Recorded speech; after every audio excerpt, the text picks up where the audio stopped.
Central Coast. We run many different programs, including beach cleanups, tree plantings, docent-led hikes, green drinks, and as of January this year, the SLO County Green Business Program. So this program today was made possible with support from the SLO County Integrated Waste Management Authority, also known as IWMA.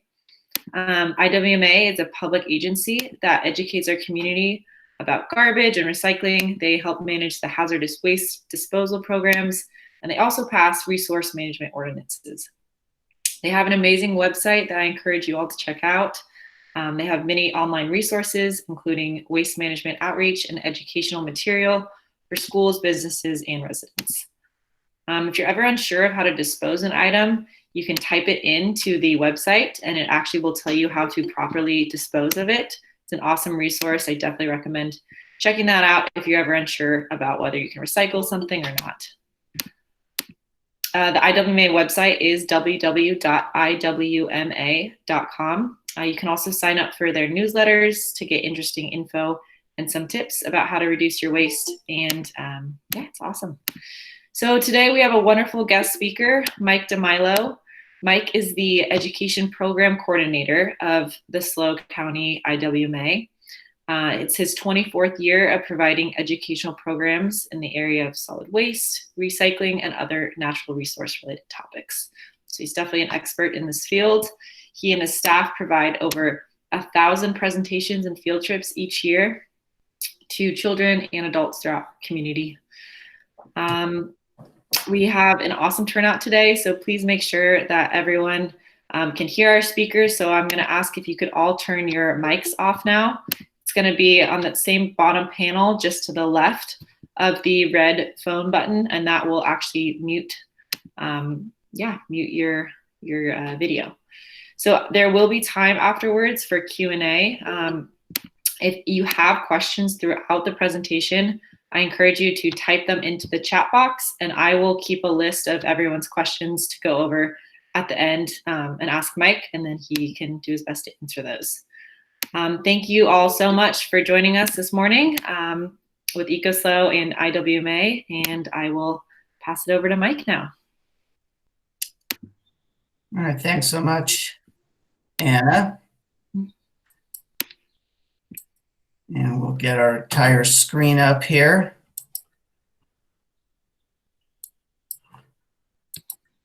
And is that working for everyone? Not yet.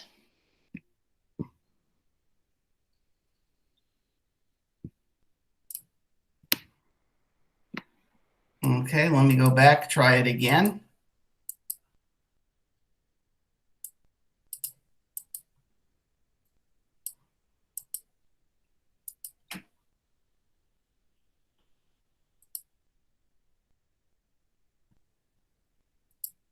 And how's that? That's good. Looks good. Okay. All right. Fantastic. All right. Well, I'm going to do my best to stay at 30 minutes today. I've got a timer going and we'll see what happens.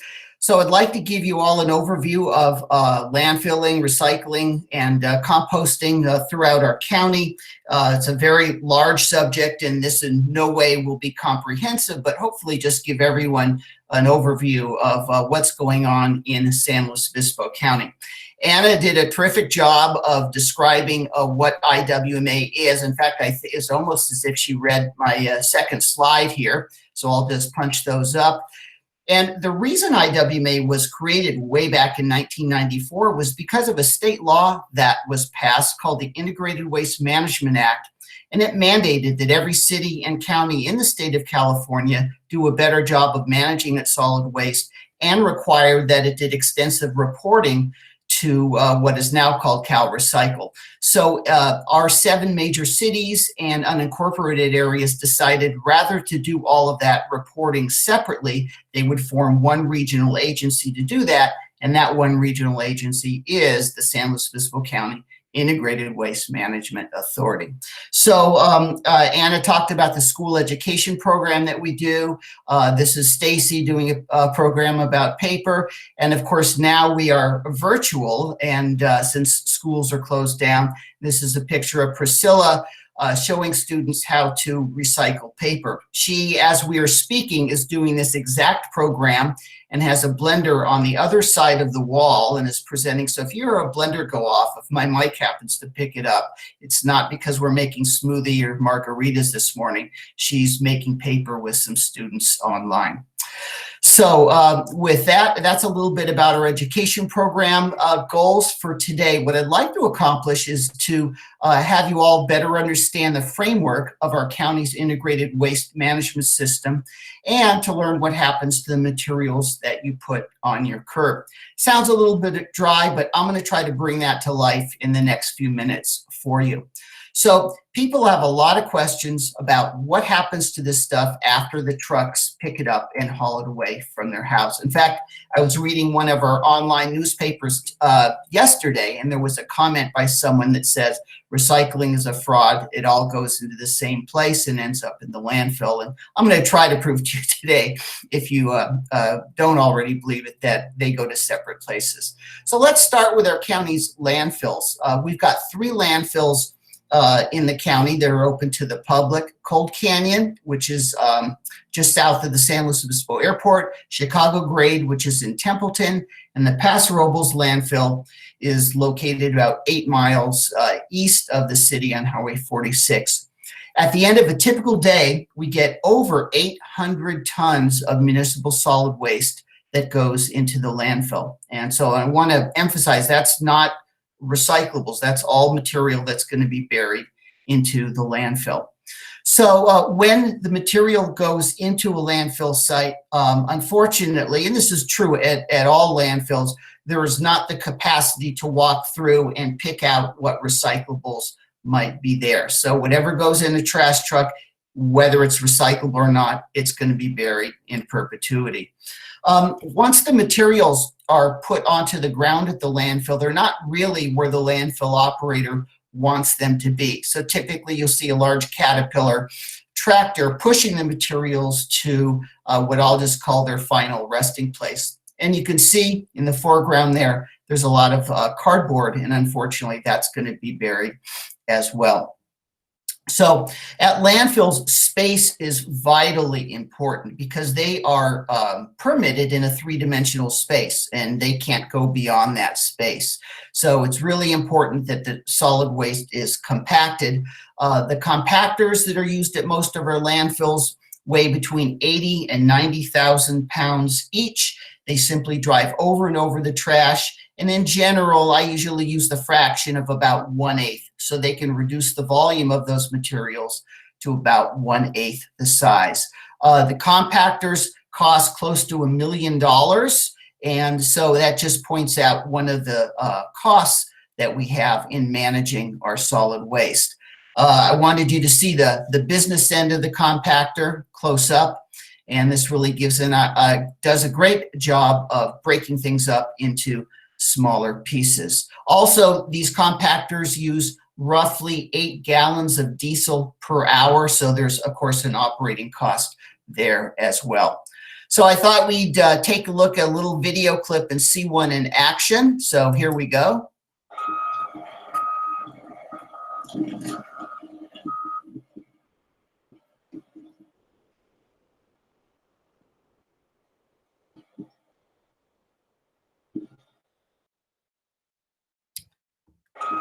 All right, so that was our compactor.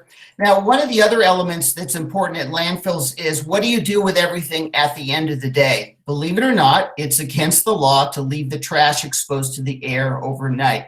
So at all landfills in California, they have to be covered. Years ago, I recall most of our landfills would cover the trash with a 6-inch layer. That was the prescribed depth of soil or some other material. But then if you stop to think about it, every day you're burning 6 inches of landfill space, which is really vital, important space. So today, most landfills use a large tarp, which is on a tarp roller. There's a motor in the center there, and a Caterpillar tractor like the one you saw previously picks this contraption up, rolls it out, and covers the trash. The next day, the trash is uncovered and the process goes on again. I want you to notice the black area on the right. Our next slide is going to kind of give us a close-up of that. And that black stuff is called a plastic liner. So by today's standards, all landfills must be lined with a series of barriers to prevent liquids in the landfill from percolating down and contaminating groundwater. The liners like this are oftentimes high-density polyethylene, number 2 plastic, and are maybe 60 mils thick.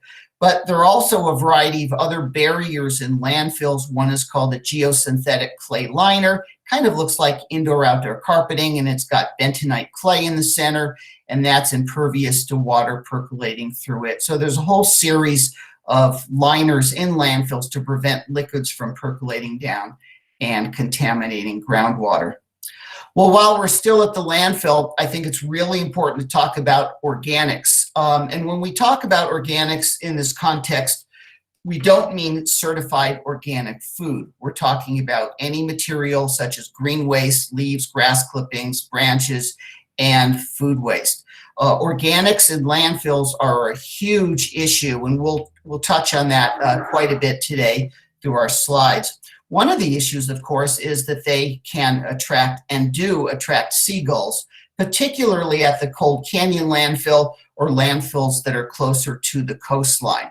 So these gulls can be a vector for disease, fly away, taking who knows what from the landfill, dropping it on the highway, and there are a lot of issues with them. So part of our federal regulations is that landfills have to monitor and control animals getting into the landfill site. So one of the other issues with organics going into landfills is they break down typically in an anaerobic state, which means without oxygen. So what's created? Carbon dioxide and methane, and they can escape the landfill site quite easily. So because of that, all landfills must have gas recovery systems. And these are a series of pipes that go down horizontally and vertically and pull out all of the gases from the landfill. So the next question then is, what are you going to do with all of these gases, mainly CO2 and methane? There are other volatile organic compounds that come out of landfills, but well over 90% of all the landfill gases that we have are methane and carbon dioxide. So there's kind of good news here for Cold Canyon. There is a facility on site that takes the landfill gas and it purifies it, because the gas comes out very moist. It's got other impurities in it. And then the final product goes into this 20-cylinder Caterpillar internal combustion engine, and they produce about enough electricity to power 2,000 homes.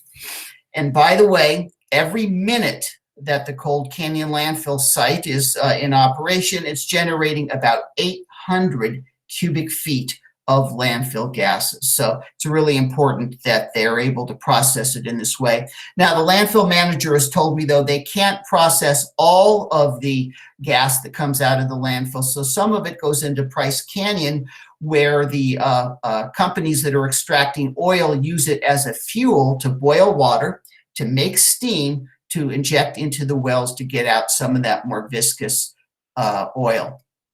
All right, one of the other issues with organics, especially food waste at landfills, and we talked about it, is the seagulls. So Cold Canyon landfill has a full-time falconer there, and the idea is that these falcons or hawks, this is a Harris's hawk, will scare away the gulls. The goal is not to kill the gulls, it's just to let them know there's a predator on site, and if they get too close to that food waste, this bird is going to come after them. At Cold Canyon, they typically have about 6 different birds of prey, and they rotate them throughout the day. It's a very labor-intensive process. So again, if we didn't have organics going to the landfills, we wouldn't need these predators on site, but they're very much needed at places like Cold Canyon. So on all of our field trips out to the landfill, we typically get the falconer involved with the kids for a couple of minutes and have them talk about the bird and what they do on site. So the next video will show a little bit about what we do on site with our students and falconry. For a while, they would eat small rodents and other birds, but in captivity, we feed her quail. Now, she is what we call a bird of prey, and a bird of prey is a raptor. Raptors are carnivores. You know what that is, right? Yeah. That's right. And she only eats raw meat. All right. So you probably noticed I have this equipment here hanging down off of her. You're wondering probably what that is for. That is to tie her up with. But before I fly her each time, I put this wire thing on her, which is called telemetry. Now, if she were to fly off over the wash over there, chase. All right, so that's a little bit about our falconry program. Also, while we're at the landfill, I do need to mention something called the Resource Recovery Park and the Household Hazardous Waste Facility. A name that we use for Resource Recovery Park with our students is Last Chance Recycling. It's a place when you drive into the landfill that you can recycle items that maybe you couldn't put out on your curbside. We'll take a look at those in a second. And then our hazardous waste facility is a place where you can bring things that cannot be landfilled and you certainly wouldn't want to pour down the sink. So at our resource recovery parks, which are at all three of the major landfills, you can bring things like concrete and water heater, old toilets, wood, metal, asphalt, and the list goes on and on. The one caveat, though, is that you need to be sure that you are going to separate those items in the resource recovery park into their respective piles. You can't just dump them in one pile and drive away. But they're really a terrific way to make sure that we reduce the amount of material going into our landfills and, of course, increase the amount of things that we recycle. All three of our major landfills and at a few other locations as well have household hazardous waste facilities. This is where they're all located. They're open on Saturdays from 11 to 3, and they take lots of chemicals, just about anything that you can think of. You don't even have to get out of your car. The attendant will come right up to you. All you need to be is a county resident to be able to use these facilities. And of course, at these locations too, you can bring all of your e-waste, that old television, computer monitor, and so on. And of course, through IWMA, all of those services are absolutely free. Okay, we're gonna leave the landfill. I should comment that there's a lot more to landfilling than what we talked about today. There's controlling of air quality and runoff and all kinds of other things. But in the interest of time, we're going to move on to recycling. And I want to show you nationwide what our solid waste stream looks like. These percentages, by the way, are by weight, not by volume. And when you look at this pie chart here, you realize very quickly that almost everything on here can be either recycled or composted. So it might lead you to believe that nationally we're recycling or composting most of our 258 million tons. But the reality is, this is nationwide, not our county. We're landfilling over 50% of what we generate. We recycle and compost only about a third, and then about 12% is combusted. Now, the good news is in California, we landfill only about 46% of what we generate. We combust just about nothing, about 1%, and our recycling and composting rate is a little bit higher than what we see on the national average. So that's the good news. So what happens to the recyclables in your blue bin? Well, typically they go to what's called a materials recovery facility. In the industry, they just call it a MRF. So this is North County Recycling Center in the south end of Paso Robles, and they will process bottles and cans, bale them up, and send them out for recycling. This is the Cold Canyon MRF, and this is the one we're going to focus on because I have a lot more pictures of it. This is 50,000 square feet in size, about 1/3 the size of a typical Costco. So they get about 170 tons a day, and we know that because when the incoming trucks get to the facility, they go on to a scale. We even know where these trucks have been, so if we want to track how many tons of recyclables are coming from Los Osos or Morro Bay or Grover Beach, it's relatively easy to do. Once the truck is in the facility, it simply dumps all the materials onto what we call the tipping floor. And this, by the way, is a commercial load because I don't see a lot of bottles and cans. It's mostly cardboard. If this truck came from your neighborhood, the constituency of what's in there would be lots more small items and less cardboard as a percentage. So now the challenge at the MRF is to take all this material and sort it into its various components or recyclables. So a front end loader pushes all the materials onto a conveyor belt and everything goes 16 feet off the ground. We're 16 feet off the ground now. These are the first people to see your recyclables. We call this the pre-sort line. And these 6 individuals are looking for the items that can't be recycled. And you wouldn't believe the kind of things that people throw into their blue carts.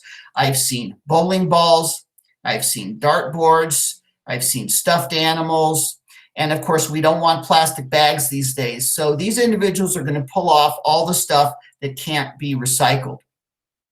The next thing that's going to happen on the conveyor belt as it moves past these 6 workers is is a series of screens or discs that move in one direction. And you can see that cardboard looks like it's kind of rising up in the air. Those are those rotating discs that push the cardboard forward, and anything smaller than, say, a pizza box is going to fall between those discs. This gives us a better picture of what those discs look like. And notice the only thing that's falling off the edge here is large pieces of cardboard. So essentially, we've sorted all the cardboard without any person having to pick up that material. Now, everything that's not cardboard, that's smaller than these pieces, is going to fall through those discs onto another screen. It has a series of discs too. You can see them off on the right, and they're quite a bit smaller. This screen is pushing paper to the very top, and there's some openings in this screen where smaller items fall off to the left, and you can see another line of materials on the far left. In theory, those are bottles and cans, although I can see there's a lot of paper that got on there too. So now we're starting to sort things into different categories. We're now at the very top of the sort line, and this individual is on the all paper line. And all he's doing is looking for contamination mixed in with the paper. Could be an aluminum can, a yogurt lid, and he's going to pull that out. As these materials continue on down the all paper line, when they get to the end, they're going to fall off. It'll look like a waterfall of paper going back to ground level. This is one of the more interesting parts of the MRF. This is where they sort out aluminum cans. And in the old days, and probably some MRFs still today, sort aluminum cans by hand. But here they have what's called an eddy current. You see this kind of coppery brown electric motor on the left. Well, it creates an electromagnetic current that goes across the conveyor belt. If you look at the top right, you see a conveyor belt, and then you see some shiny things flying into the air, and at the top you could see a can, and then you see a blue partition. So this is an eddy current going across that conveyor belt, and when anything that's aluminum hits the eddy current, it flies up in the air, it goes over the partition, and we've now sorted out our aluminum cans without anybody having to touch them. Now, we've got a lot of people online today, and I know in every group there's a skeptic, and we need skeptics. So I'm glad there's probably a few people who might think I'm making this up. So I put some video in here. So let's watch the eddy current in action sorting out some aluminum cans.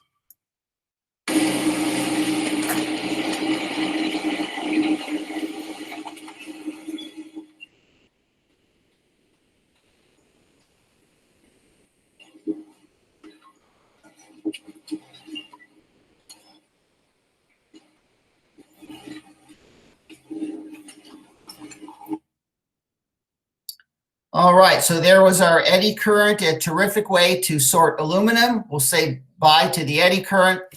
And now this gives us a really great vision of the sort line. You can see they're about 16 feet off the ground. The materials at the bottom have all been sorted. Now, the next thing to do is get these materials to a recycling facility where they're going to be made into something new. And to do that, you've got to bale them. This baler will bale everything that comes through there except glass. If you look in the very background, that's where the glass is. It's just treated like a pile of dirt, and a front end loader will pick it up and put it into a truck.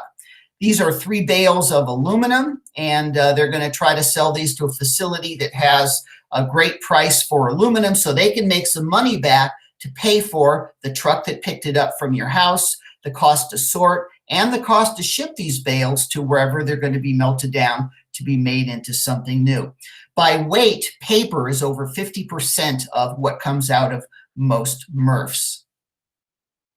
All right, we're going to leave the MRF. There's, again, a lot more to talk about MRFs. We could do 30 minutes just on a MRF, but we've got a lot of content left and only about 8 or 9 minutes left in the program.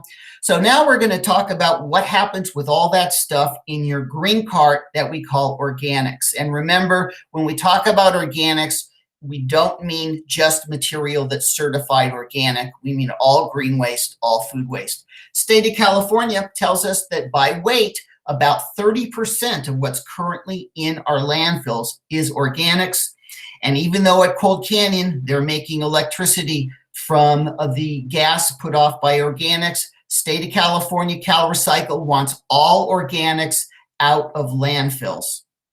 So that's what we're trying to do. There's a massive new law called SB 1383, and it is so long, the checklist of what municipalities must do to be compliant with 1383 is over 10 pages long. One of the things it mandates is that every resident and business in the state is provided with a special container to divert organics, which includes food waste. So that means a lot of infrastructure. So trash and recycling companies now have to have special trucks that can carry food waste. A regular garbage truck would not be a very good vessel for carrying food waste. In addition to that, we're going to try to brand this new program, and you're one of the first individuals to see the new IWMA logo. Be smart, use the green cart to get people excited about composting their food waste and green waste so that we can be compliant with SB 1383. So I just made a brief list of things that can now go into your green waste container. The list is a lot longer. I want to make sure you see over on the right, bones. A lot of people are so used to not putting in bones into compost. We're allowed to take those now. I'll show you why a little bit later. So if our businesses are going to do a good job of separating organics, you need people to coach them and show them how to do it. And we've got 3 people in our commercial recycling team. There's Jan on the left, Jennifer kind of above and to the right of Jan. And sorry, Jesse, I didn't get your picture in for today's program. They go to these sorts of businesses, and through their hard work, we've got over 600 businesses currently on the organics program countywide. And previous to their efforts, all those tons of food waste would have been going into the landfill. So what happens to all those organics currently? Well, if you're in the North County, there's a place called North County Compost, and it's the same owner who owns the MRF up there, and he's got a composting facility. And then what's really cool is you can buy back the compost that they collect in the green waste, or the green waste materials that they collect. They'll turn it into compost and you can buy it back. South of Cuesta Grade, all the organics from, say, San Simeon to Napomo go to the HZI anaerobic digester, and that's what I want to share with you now. I'm going to go through these slides relatively quickly because we're running a little bit lower on time than I would like. This new anaerobic digester facility is just adjacent to the San Luis Obispo Airport and cost about $25 million to construct. Now, if you're not familiar with anaerobic digestion, it just means that these materials are going to break down without the presence of oxygen. So we take our food waste and green waste, we put it into a big steel vessel, we get biogas as a product that rises to the top. That biogas then will be used to make electricity. We get a solid component out of there that we call compost.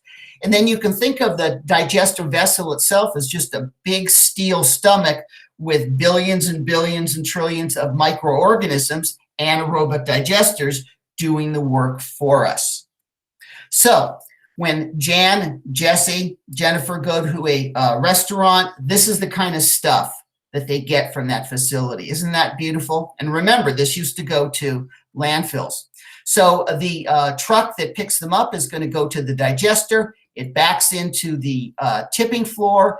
And I'm going to show you a video just to illuminate some of the issues they have with contamination. Watch what this guy pulls out of this pile.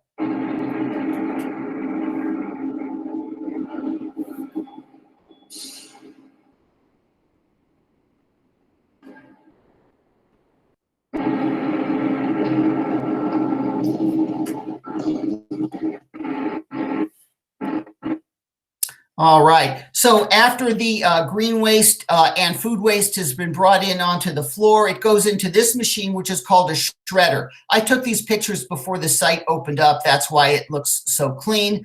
The green waste and food waste goes between these rotating blades and then goes up this conveyor belt. Where you see the arrow here that's orange or red, that's a cross belt magnet, and that'll pick up the forks, spoons, bottle caps, and other metal pieces that we've got to get out of that compost as quickly as possible. The next thing that happens is the material goes into this star screen. We want to sort it out into small pieces, and let's watch it at work.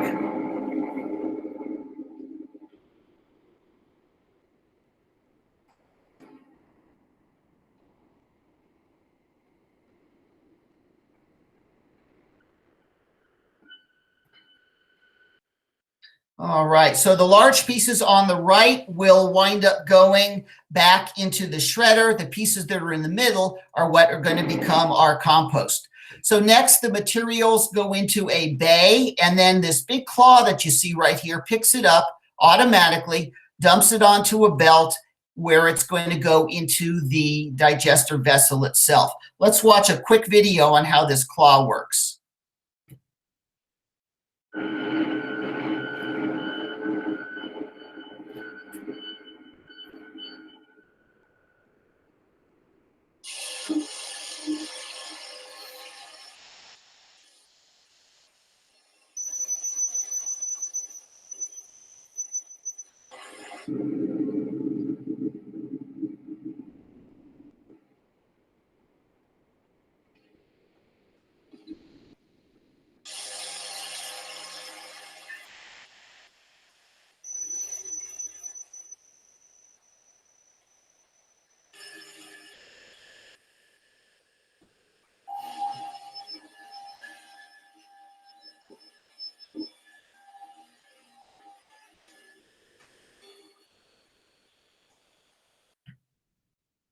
And there you go. Once the claw puts the material onto the conveyor, it goes outside. Joe is showing us what the material looks like. There's a close-up, and then the material goes into the reactor itself, or digester itself. This is a picture of the digester before it was completed, and this little hole is where all the material that you just saw ground up goes.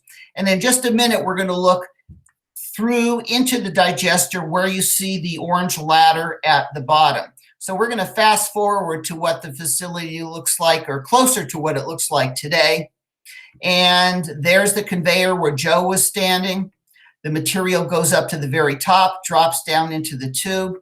And now we're looking into the digester before any food waste was ever put in it. One thing I want you to notice is this structure right here. This is called an agitator, and it rotates around a central shaft, which is right here. And that's what helps all the gases that are generated inside the vessel to rise to the top. So there's one little porthole to look in and see what's going on in the digester. So when I was up at the top, I had a photographer that was hired to take some video. And unfortunately, because the hole was so small, it was very hard to do the video with this relatively sophisticated equipment. So we took an iPhone, pressed it against the glass, and this is what we got. You're going to see in just a second the agitator that you saw just a minute ago rise up to the top, turning up this sort of pea soup-like consistency, and this is what all the materials look like in the digester. You can move the like wherever you like. Yeah, how about we just move it around a little bit just to show, so you can see it moving. Can you show the top and angle it up? There should be a paddle through the Oh yeah, that's awesome.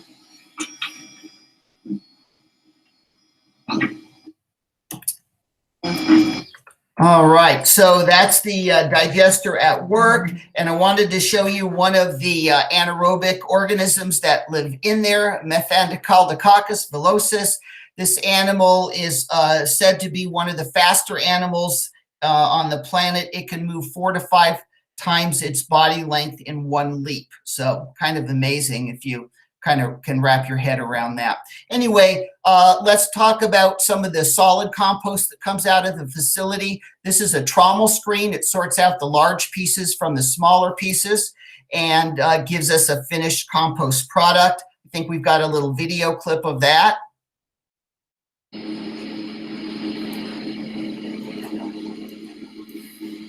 So this is the finished compost product that comes out. I've skipped a few steps, but I just wanted you to see what the material looks like after it comes out of the digester.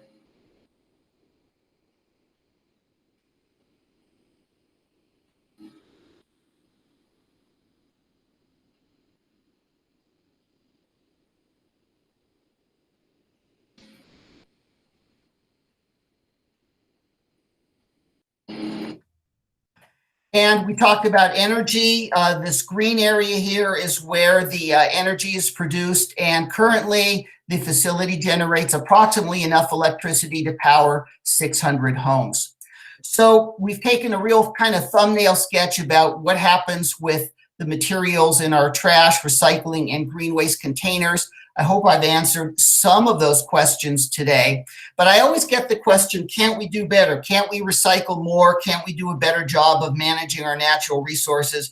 And the answer is yes, we can, but I want to share with you a little sketch that I made some time ago, and then I converted it into a slide. And what I was trying to do is figure out myself, what are the challenges in our county to do a better job of managing our natural resources and recycling more and composting more. And here's what I came up with. We've got our cities and unincorporated areas, and we've got the people that live in them, and we've got our haulers, those are the garbage companies, and sometimes, or we've got our landfill operators, and we've got our recyclers, who are sometimes separate companies from the garbage companies. And somehow all of these various entities have to act in concert to do the best job possible. And that's why IWMA was formed back in 1994. So that doesn't seem too complicated. But then remember, we've got CalRecycle, our state agency, that oftentimes will give us lots of unfunded mandates on things that we need to do to be compliant in solid waste and recycling efforts. And then if that wasn't enough, we've got world markets, which we have essentially no power over, economics on what our recyclables are worth. We also have politics going on locally, statewide, nationally, and worldwide. And we have technology that's always changing. So it's very difficult to make all these things work in concert to give us the best possible result. And that's what I came up with as part of our challenges in managing our solid waste through the county of San Luis Obispo. So we're going to wrap it up now with the what you can do section. One of the things I really like to promote is what we call smart shopping. And that's thinking about what you buy from the store, whether it's a grocery store or whatever type of store you're at, and figuring out, when I bring this home and I'm done with it, can the packaging or the product be recycled? Here's an example. Both of these packages have the same product in it, but only one is going to get recycled. The other is going to go to the landfill. So just taking consideration of what kinds of things we buy will in large part determine how much we can or can't recycle. We can do better about making sure we don't have contamination going into our recycling containers. This is all material at our local MRF that was pulled out. So we just need to be a little more mindful about what we put in our blue cart. In general, if it's not on this sticker, it shouldn't be going in our blue cart. By the way, these stickers are available at no cost through IWMA. And then we've got our take-back programs, which a lot of people don't know about. Every store that sells paint, batteries, fluorescent light bulbs, and sharps, needles, and lances for medical reasons must take those things back from you at no cost. And they're not allowed to go in our trash anyway. We don't want them in our landfills. Batteries are a huge problem in causing fires, both in the back of garbage and recycling trucks, as well as at the MRFs themselves. So the take-back programs are really great. There's no cost to bring those back to your local retailer. We can do better with getting stickers on all of our carts, which we're going to do in the future, so we know what can go in them. And we need to make sure that we buy recycled so that there's a market for all that stuff that we send to our MRFs. And that's just a matter of reading labels and making sure that we're getting materials that can be recycled or used again. So where are we going in California? The direction is no single-use plastic bags, organics out of landfills, increased curbside recycling, 75% of our waste out of landfills by 2020. We have not met that goal. That's a law called AB 341. And of course, reduce contamination in our blue carts. So as Anna said earlier, IWMA has a website. It's iwma.com, and it's a great place to go for resources. My email address is at the bottom of the screen there. I want to thank you all for your attentiveness, and hopefully we can do an even better job of managing our natural resources in San Luis Obispo County. And with that, I'm going to end our slide program.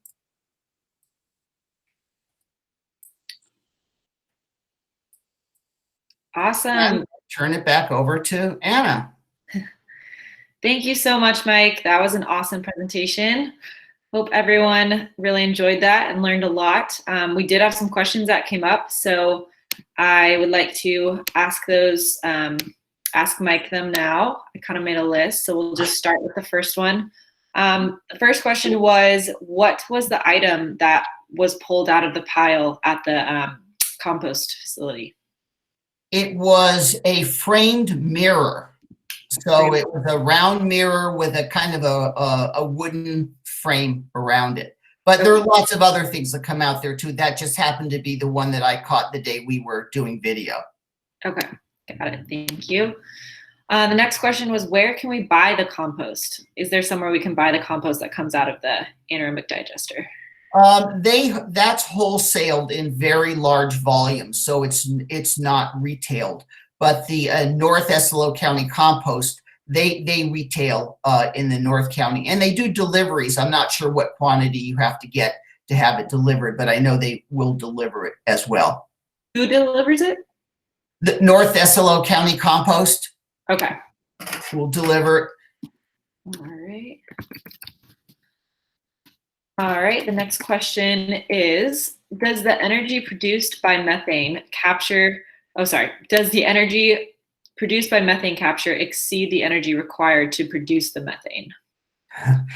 That's a terrific question, and I don't know the answer to that. The facility is relatively new, and so there's still a lot of chemistry going on. One of the things that I do know that help generate more energy is to have fats, greases, and oils going into that system.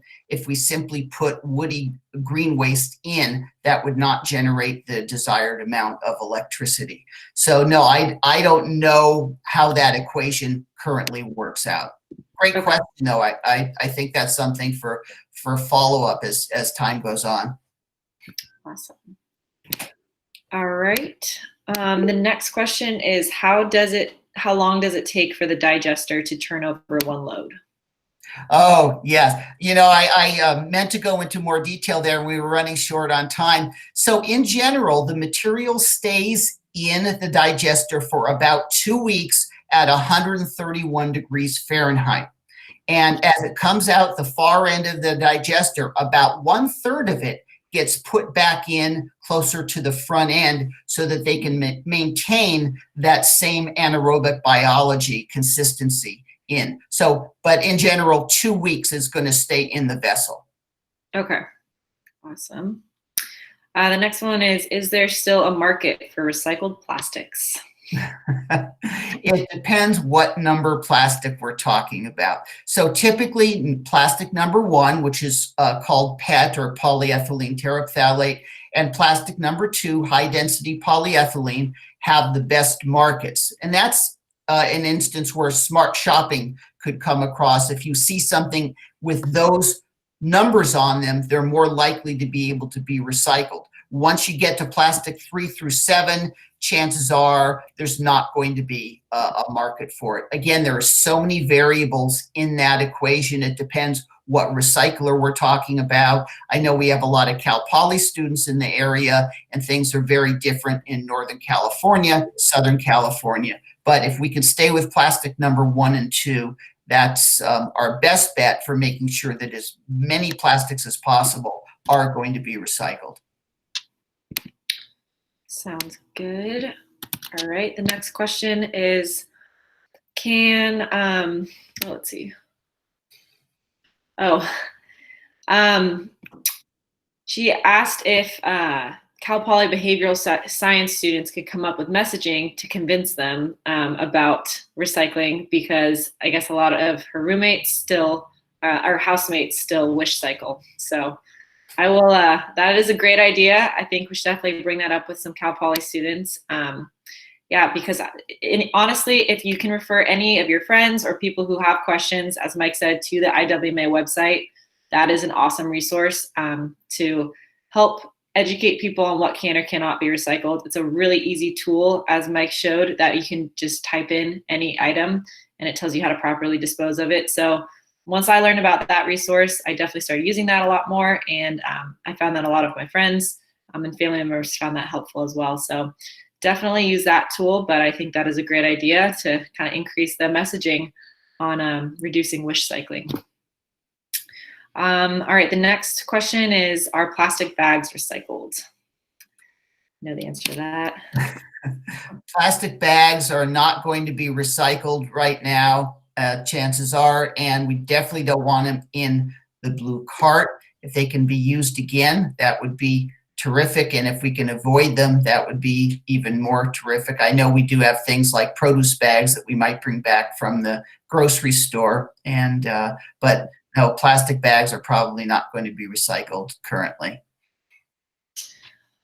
Alrighty. Are there recycle centers for individuals who collect plastics and aluminum? A lot of centers have closed and it is difficult to find any now. It is. Our whole buyback system in the state of California is in disrepair, and this subject can lead me into a rant. I'm so disappointed with it.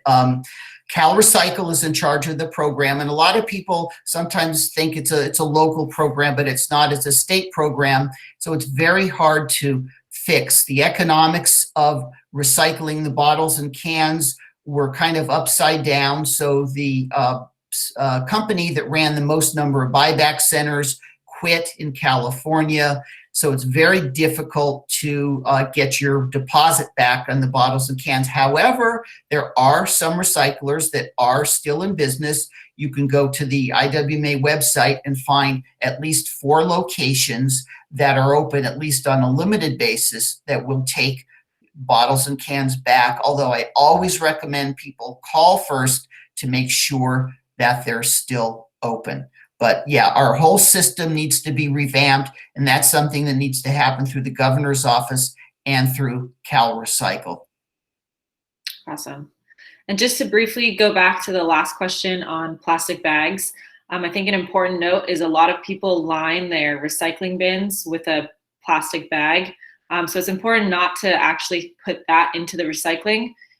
you can dump out your recyclables into the recycling, but do not include the plastic bag. Otherwise, and correct me if I'm wrong, Mike, but it won't be recycled if the recyclables are in a plastic bag. Is that correct? Yeah, especially if it's a black plastic bag that you can't see through. It's really challenging. It's those pre-sorters that we looked at who are the first people to see what's coming through. And it really adds a lot of work for them to have things in bags when they don't know. So the chances are they're going to grab the bag, assume that there are things that can't be recycled, and we've lost that material. Okay. And then another question just came up about the plastic bags. Thomas said, Ralph's accepts plastic bags. Are they not recycled? I believe that was kind of a up in debate thing where no one really knows where the plastic bags are actually going. There are stores that I think still do some take back of plastic bags, but it's still very unclear how those are actually managed. Yeah, so there was a law that mandated that the larger stores had a collection site for plastic bags. The market for them was slim, but for example, if anyone's familiar with Trex composite lumber, Trex would buy plastic bags and incorporate some of those into its composite materials. I believe that law has sunsetted, and so that those retail locations no longer had to collect those plastic bags. Additionally, there was never a guarantee that we knew what was going to happen with those bags once the retailer collected them. Yes. Yeah, that is true. The plastic bag take back ban did expire, so stores are no longer required to do that. And if they do, as Mike was saying, we still are not really sure if they're actually being recycled or not. Most likely not. All right, the next question is, what do we do with portable propane tanks? Okay, so the propane tanks can go to the household hazardous waste facility. And then I believe they can also go back to places for redemption where they're sold. For example, Home Depot has a place where you can exchange them. I'm not sure what the requirements are at that location, but the HHW sites will take them, and there's no charge on that. Awesome, thank you. That's a good question. What is the most common misrecycled item? Common misrecycled item. People seem to think that the milk cartons, the example that I showed, can be recycled. So I do see a lot of those. I'm not sure I have good data on what the most misrecycled item is, but probably that, and maybe some types of plastic that we can't recycle.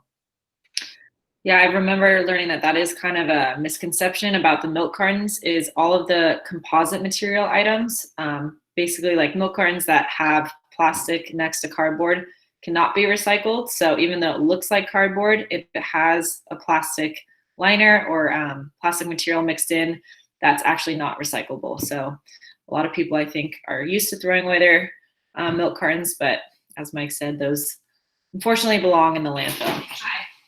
All right, the next question is, what process do you recommend if I want to compost my green waste at home?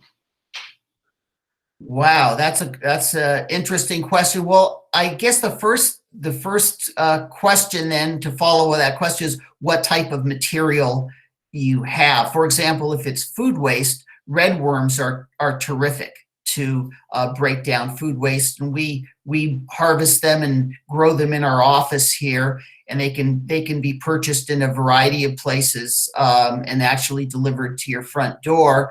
If you have woody green waste, then you could have a static compost pile in the backyard, I suppose. Red worms, though, will not do a good job on woody material, only food waste. And there are lots of composting systems that you can buy online or just make out of an old pallet and some chicken wire to contain your green and brown materials if you want to do it that way. Great. And I believe there's some information on that on the IWMA website as well. All right. Yeah, definitely check out the website. So another question was, at Cold Canyon, do I have to drive onto the scale just to visit the hazardous waste drop-off site? Yes, you do. And it's a safety issue. They have to know who's coming on site and what they have. So you do have to go onto the scale. They're open from 8 a.m. to 3 p.m., Monday through Saturday. And I would recommend, if you want your wait time to be as minimal as possible, if you can get there a few minutes before 8, you're probably going to have a really good chance of not having to be in a line. But there can be a line there that would be 15 or 20 minutes long, sometimes depending. I would not go there from 1 to 2:30 p.m. A lot of the commercial trucks are coming back in at that time, and it can be quite busy. So, but yes, everybody who goes to the landfill, whether they have green waste, household recyclables, electronics, does have to go over the scale, and there's a big sign there saying that. Okay. Thank you. The next question is there an enzyme that digests plastic? I have seen some videos that are very interesting, and I don't know the specifics about that. But part of the issue with digesting or recycling things is it economically feasible? So sometimes, well, I'll use those milk cartons as an example. There's technology that allows us to recycle those milk cartons, but the cost of doing so is expensive enough that that's why most places don't recycle those milk cartons. It's very expensive to do. So again, going back to the enzyme and plastics, yeah, there may be things that do that, but it's not going to happen in scale in a way that's meaningful to help us better manage that resource if the economics are so upside down that we would have to raise garbage rates double or triple or quadruple to make that happen. Awesome. All right, there's 2 more questions. One of them is, what happens to the landfill when it's at capacity? Okay, so recently meaning a few years ago, Cold Canyon landfill expanded. They owned some additional property and they got it permitted to extend the life of the landfill a number of decades. But all landfills at some point do close. One of the things that they have to do by federal law is to create a fund for monitoring the landfill for at least 30 years after the landfill closes.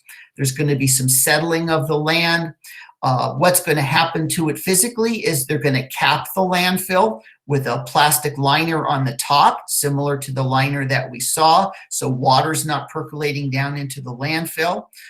It will be revegetated on the top to make it aesthetically pleasing and blend in with the surrounding landscape. I have seen some landfills where some portions of them after closure have some public space on it. What you wouldn't see is any level of heavy construction on it, foundations or anything like that. So it's going to be something that's reminiscent of open space, vegetated to look like the surrounding landscape. Awesome, great answer. All right, and some people put dog waste in the green waste bin. Is this considered organic or should it be put in the trash? It really should be put in the trash. Most of our composters tell us they don't want pet waste mixed in the organics container, even though it might be intuitive to do so. I've talked with our folks at the anaerobic digester facility in particular, and I'm sure it's the case in North County too, that they don't want pet waste mixed in with the green waste or food waste. Awesome, sounds good. And then there was a question about how to contact you for more information. Do you have a good? Sure. I'll give a couple of methods. Phone number 805-782-8424. Okay. Or email M as in Mike DiMilo, DIMILO @iwma.com. Awesome. And I just sent those into the chat as well for reference for those who want to contact Mike. Do we have any more questions? I believe that's all that were typed into the box. Make sure. I believe that's it. Well, thank you all so much for coming today. This was an awesome presentation. Mike, thank you so much for all the information and awesome videos and photos as well. So that was My great. pleasure. Thanks for coordinating this, Anna. Of course. And we'll send a follow-up email to everyone who attended with a recap and some of the answers to those questions as well. Thank you all so much, and we will see you later. Have a great rest of your morning. Goodbye. Bye.